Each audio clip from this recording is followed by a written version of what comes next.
next thing you want to do is you want to palpate along the medial aspect of the elbow here. So this is the medial epicondyle here, and the sublime tubercle is going to be down here. So you want to palpate along the origin of the ligament there. And as you palpate down the ligament into the sublime tubercle, which is going to be right there, and they may experience pain or discomfort along the course of the ligament there. The next thing you want to do is a valgus stress test. What you want to do is you want to support the arm here and support the elbow on your knee, and that allows you to take them through range of motion while applying a valgus stress across this ligament. So you can come here and go back and forth there while supporting the arm. And sometimes, say I want you to wince like you're in pain. Yeah, there you go.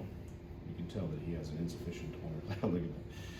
All right, so keep looking at this. Okay, so you take him through the range of motion like that, and again, you're just trying to stress this ligament here to see if there's any laxity or see if there's any degree by stabilizing it on your knee and going back and forth.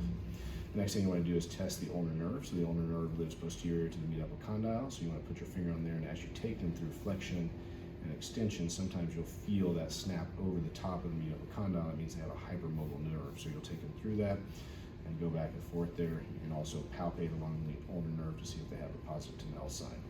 Lastly, you want to look at the medial aspect of the elbow here. This is where the flexor pronator mass is going to go into its forearm musculature.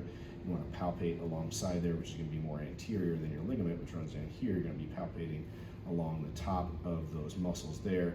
And ways to test that is to resist finger flexion. So resist me right here, Sam, and you can resist that there. And you can also have them flex their wrist, so flex your wrist now and resist that there. And sometimes that will reproduce the pain there. You can also do resisted supination, so go the opposite way, like you're going to go palms up from there, and see if that reproduces some of their pain there. And you can come across here and go down with your palm now. Good, so you can do both of those. Then you want to look at the palmaris longus here, so make sure we're showing this there. But you'll take your thumb and your pinky and touch it together there. And this is a good example of what the palmaris longus looks like, and sometimes you can have them flex their wrist a little bit, and that'll accentuate it anymore. This right here is something that we'll take for a graft many times through little small focal incisions, but this here is the palmaris longus tendon, and adjacent to that is going to be the FCR tendon, more radial. Okay, you can relax there.